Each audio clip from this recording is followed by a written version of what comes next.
The parade ground shimmered under the unforgiving midday sun, heat rising in visible waves from the concrete. Boots stood aligned in neat rows, the rhythmic stillness of discipline masking the tension in the air. For most recruits, this was just another brutal training day, another test designed to strip weakness and rebuild strength. But for her, it was becoming something else entirely.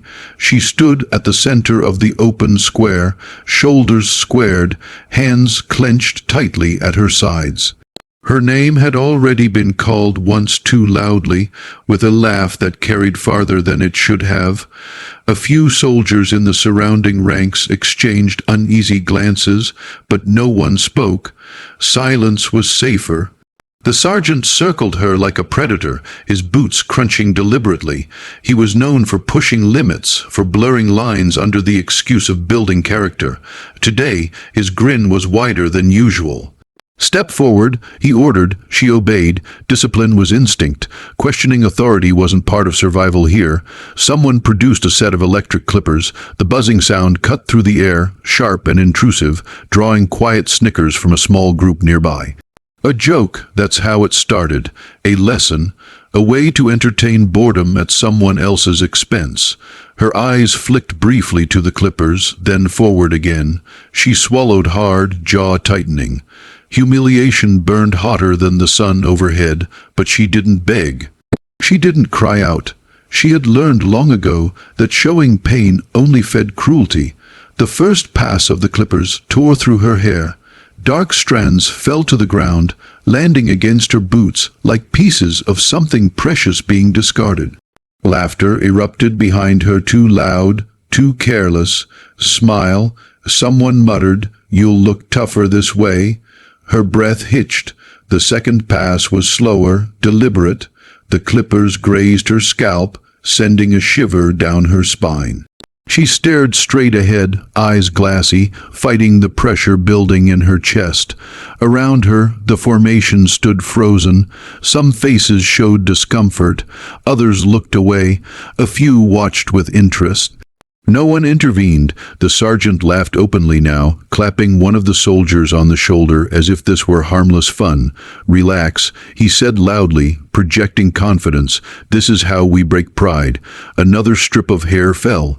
Her reflection flashed briefly in a nearby vehicle window. Half her head shorn, skin exposed, raw and vulnerable. The sight struck harder than any physical blow.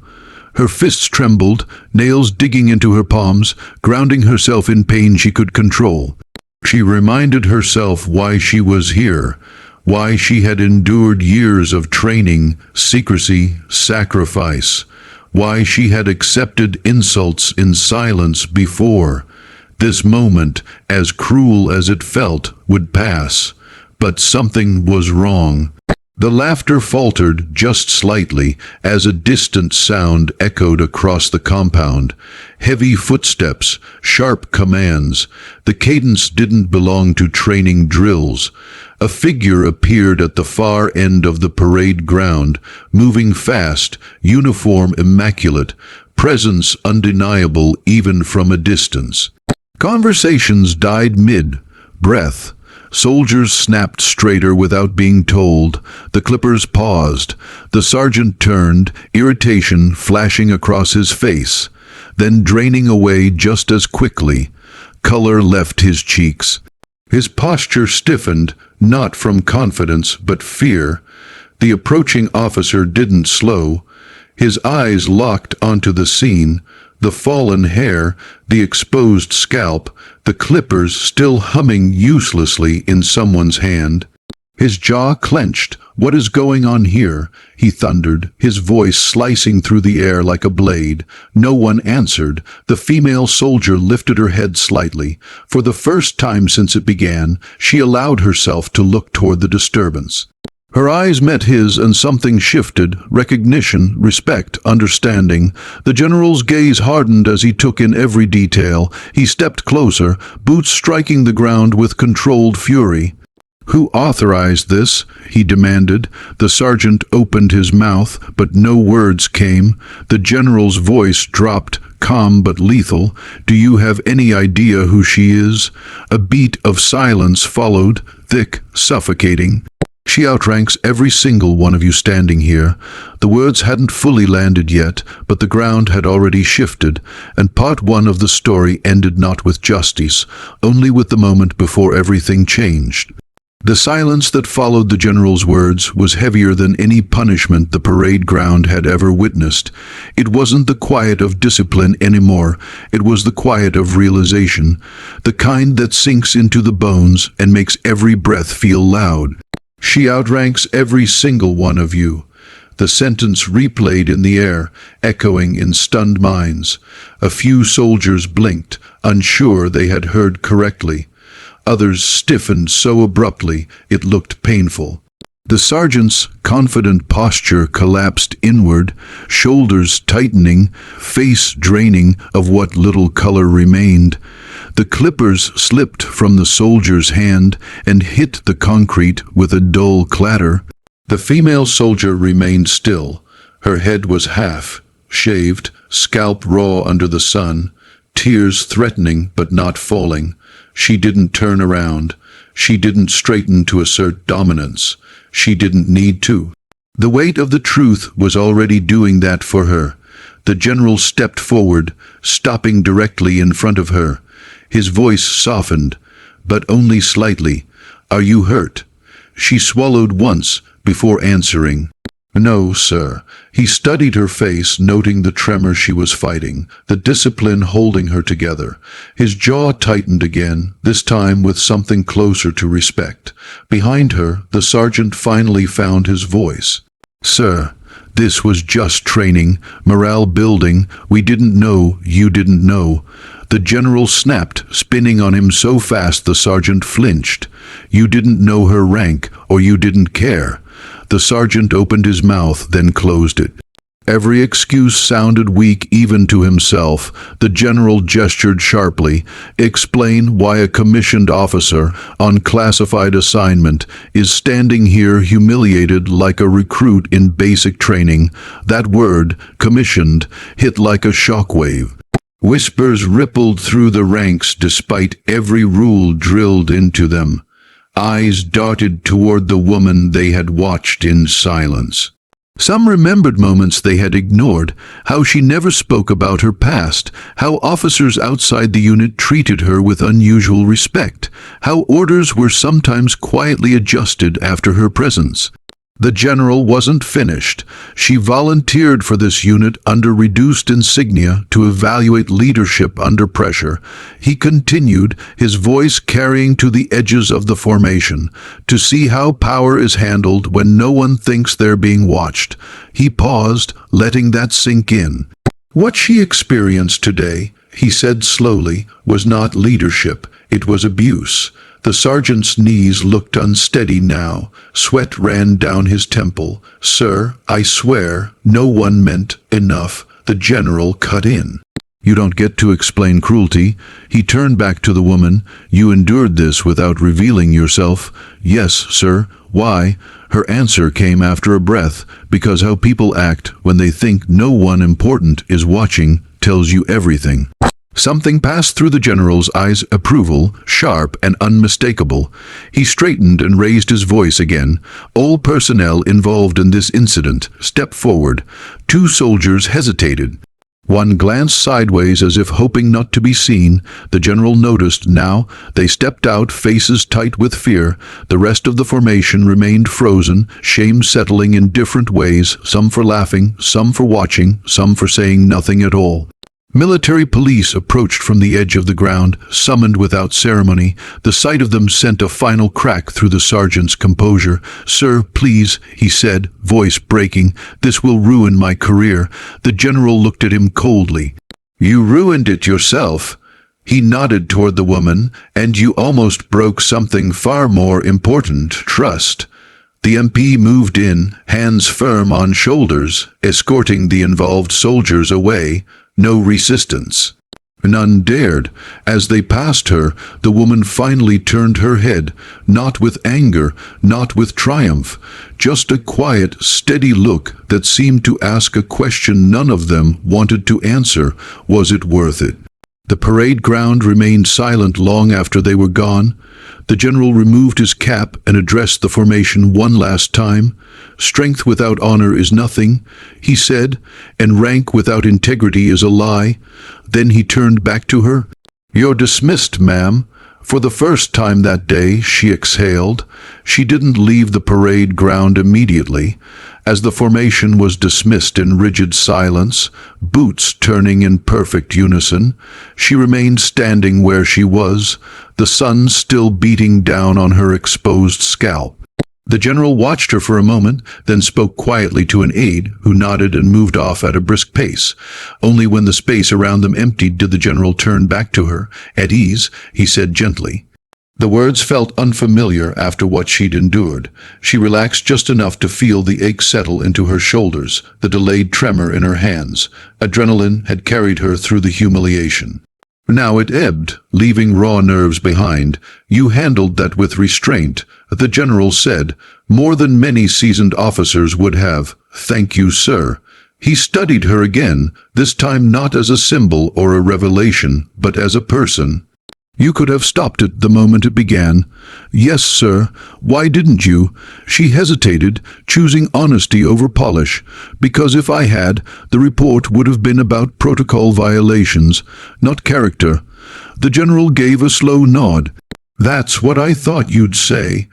They began walking across the parade ground together, their footsteps echoing in the emptiness. At a distance, soldiers who hadn't yet dispersed slowed, watching in silence. The sight of her beside the general, half-shaved, uniform dusty, posture steady, was already becoming legend. Inside the administrative building, the air was cooler, the hum of fluorescent lights replacing the open sky. An aide handed her a cover and a fresh uniform top. She accepted them with a quiet thank you, but didn't put the cover on yet. The general gestured toward a small conference room. "Sit."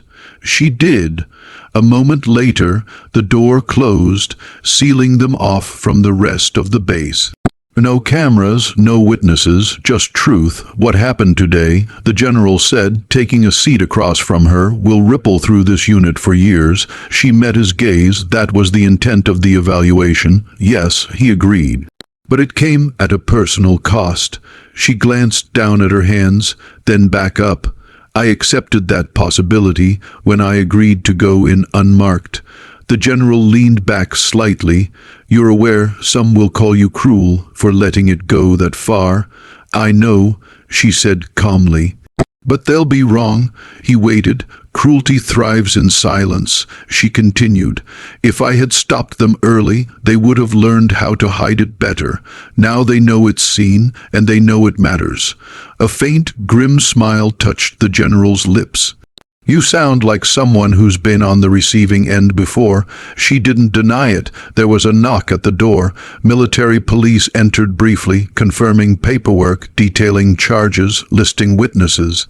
Abuse of authority, conduct unbecoming, failure of command. Each word landed with finality. When they left, the general stood. "You'll be reassigned, effective immediately." She straightened. "Sir, to command," he said plainly. "Not this unit, not yet, but soon." Her expression didn't change, but something in her eyes did, relief perhaps mixed with resolve. "There will be backlash," he added, "whispers, doubt, people questioning how you rose so fast." "I'm used to that," she replied. He picked up his cap and paused. "One more thing." "Yes, sir. You proved something today," he said. "Not about rank, about restraint, about leadership under humiliation." He held her gaze. "Never lose that." Outside, word was already spreading. Stories twisted and grew with each retelling. Some soldiers would remember the shame, others would remember the lesson. A few would remember her expression, not broken, not triumphant, but unwavering. Later, alone in her temporary quarters, she stood before a mirror. The shaved portion of her head caught the light, stark and undeniable. She ran a hand over it once, then squared her shoulders. This wasn't the end of the story. It was the point where the balance shifted, and somewhere on that base, every soldier now knew one thing with certainty: authority could be hidden, but character could not. By dawn, the base felt different. It wasn't louder or quieter. It was sharper, like everyone had woken up knowing something irreversible had happened. Conversations stopped when officers entered rooms. Laughter, when it appeared at all, sounded forced. Rumors moved faster than official orders, slipping through barracks and briefing halls, reshaping the truth with every telling. She felt it as she walked. Her new uniform fit perfectly, crisp and unmarked, insignia restored to its rightful place. Her hair remained half-shaved, a silent statement she hadn't tried to hide. Some stared, others snapped their eyes forward too quickly. A few nodded with something close to respect. At 0700 hours, the command briefing began. The room filled with senior officers, unit leaders, and observers flown in overnight. No one needed to ask why. The general entered last, and behind him she followed. The effect was immediate. Chairs scraped, conversations died, every officer stood at ease. The general said, then gestured toward her, "Remain standing." She did. This briefing, he began, is not about punishment. It is about accountability. A screen behind him lit up. Footage, still images, time stamps, the parade ground, the clippers, the laughter, the silence. No commentary. The images spoke for themselves. Several officers shifted uncomfortably. One looked physically ill. This unit has an exceptional operational record. The general continued, but today we are not discussing battlefield performance. We are discussing leadership failure. He turned slightly toward her. This officer was embedded under reduced rank and visibility for a leadership assessment. Her identity was known to command, level clearance only. Murmurs rippled through the room. She endured public humiliation, he said, voice tightening, without once invoking her authority, not because she lacked it, but because she was measuring something far more important. The general faced the room again. She was measuring you. Silence, leadership, he went on, is not proven when you are saluted. It is proven when you believe no one is watching. He nodded once. Ma'am. She stepped forward. Her voice was calm, controlled, but carried easily. This evaluation was designed to test how power is exercised in environments of stress, hierarchy, and isolation. What I observed was not universal failure, but selective, dangerous failure. She paused, letting that land. Some laughed, some participated, some watched in silence, and some felt it was wrong, but chose safety over action. Her eyes moved slowly across the room. Each of those choices has consequences. One officer cleared his throat. With respect, ma'am, what would you have had them do? She met his gaze without hesitation. Intervene, report, or refuse. The officer swallowed, the excuse of just following orders. She continued, is not leadership, it's abdication. The general resumed speaking. Effective immediately, the command structure of this unit is suspended pending review. Several officers have been relieved. Others are under investigation. Faces went pale. He looked back at her. Ma'am, your recommendation. She took a breath. This was the moment that would define everything. Remove those who abused power, she said. Counsel those who froze. Promote those who showed restraint or attempted to intervene, even quietly. A beat. And make this incident part of training, she added, not as a warning, but as a lesson. The general nodded once, decision made. After the briefing, as officers filed out in silence, one man remained behind. A junior captain. His posture was rigid, jaw tight. Ma'am, he said carefully, permission to speak freely, granted. I was there, he admitted. I didn't laugh, but I didn't stop it either. She studied him. Why not? Because I was afraid, he said quietly, of the sergeant, of the fallout. She nodded. Fear is human. He looked up. Is there any coming back from that? She considered him for a long moment. Yes, but only if you remember how it felt to say nothing. Later that day, disciplinary orders were posted, names removed from rosters, commands reassigned, careers ended, not with explosions, but with signatures and silence. As evening fell, she stood alone near the edge of the parade ground where it had happened. The concrete was clean now, no hair, no clippers, no witnesses, but the place remembered. The general approached quietly. You changed this unit, he said. She shook her head slightly. They changed themselves. I just held up the mirror. He smiled faintly. Command suits you. She looked out across the empty ground, the flags snapping softly in the wind. Then I'll make sure it means something. The transfer orders were finalized before nightfall. By morning, the base awoke to a new reality, one forged not by ceremony, but by consequence. Offices, once occupied, stood empty. Nameplates had been removed. Chains of command rewritten with the quiet efficiency only the military could manage when it wanted no spectacle. She packed lightly, a single duffel, field gear, dress uniform folded with precision. She paused briefly over the cover she'd been given the day before, then set it aside. The half-shaved head remained visible, not out of defiance, out of truth. What happened didn't need to be hidden. As she stepped outside, the base seemed to hold its breath. Soldiers stood in small clusters, pretending not to watch. When she passed, boots snapped together. Salutes followed, sharp, respectful, different from before. No mockery, no curiosity, just acknowledgement. At the flight line, a transport aircraft waited, engines idling. The general stood near the ramp, hands clasped behind his back. You won't find this assignment easier, he said as she approached. Command never is. I'm not looking for easy, sir. He studied her for a long moment. There will be resistance. Some will resent how this happened. I expect it. And some, he added, will follow you without question. She nodded. That's the responsibility I'm taking. He extended his hand, not as a general to an officer, but as one leader to another. She shook it firmly. Dismissed, Commander, he said.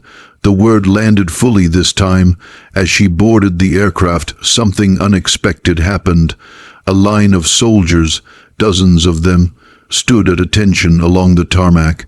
Not ordered, not announced, they simply stood, silent, steady. Some were the same faces from the parade ground. Others had only heard the story. She stopped, turned, met their eyes. No speech, no salute returned. Just a single nod. It was enough. The aircraft lifted off, leaving the base shrinking beneath cloud cover. With altitude came distance, and with distance, clarity. What had been taken from her would grow back.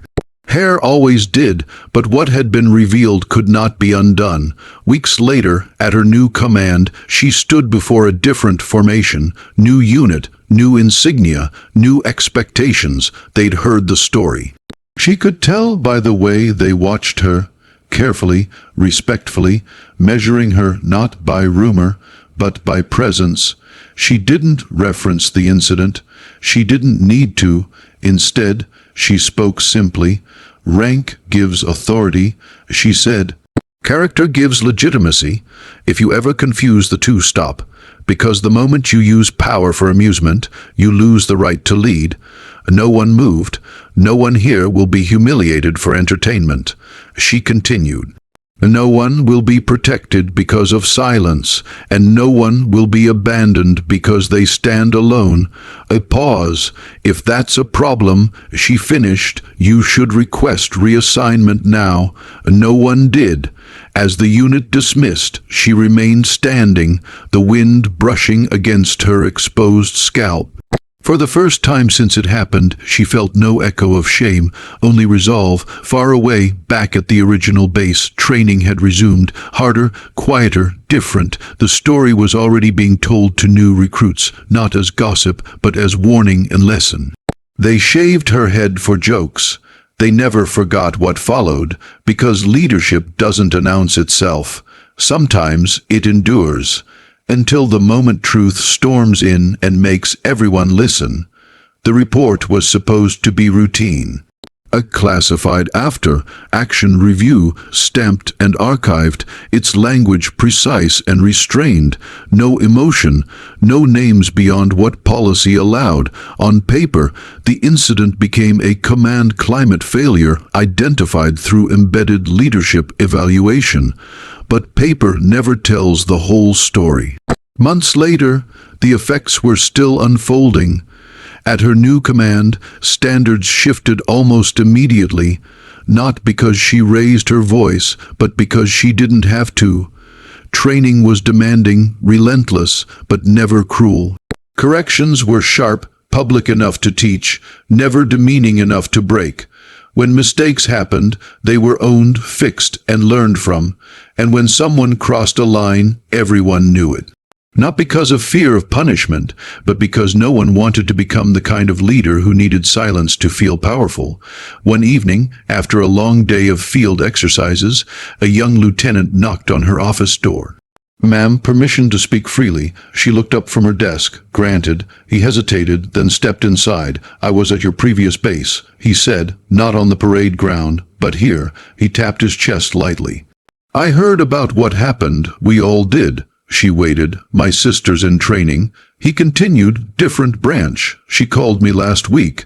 Said a senior NCO shut something down fast. Told everyone that's not how leaders act." He swallowed. I think it's because of you." For a moment, she said nothing. "Change doesn't belong to one person." She replied finally, "It belongs to those who choose to carry it forward." He nodded, visibly steadied. "Yes, ma'am." After he left, she sat alone, the office quiet except for the low hum of equipment. Her reflection stared back from the darkened window, hair grown in now, uneven but unmistakably hers. The scar of the moment had faded physically, but its meaning had sharpened. Elsewhere, consequences continued. The sergeant who had laughed loudest stood before a review board, his record stripped bare.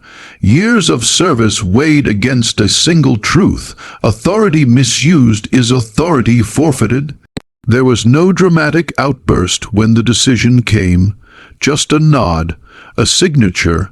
A career ended not in anger, but in accountability.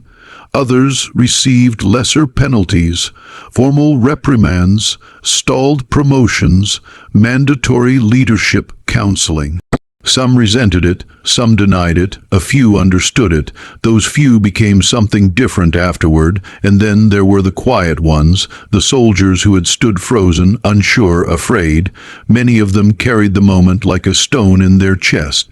Some sought mentorship, some transferred units, some stayed and vowed never to be silent again. Years later, one of them would intervene during a late-night exercise, stopping a situation before it crossed into cruelty. When asked why, he would answer simply, "Because I remembered." The story spread beyond the base, not as scandal, not as rumor, but as an example used in leadership schools, command briefings, and closed-door discussions where rank mattered less than responsibility. The details blurred with time, but the core never changed. A woman endured humiliation, power revealed itself, and leadership was redefined. She never corrected the myths that grew around it.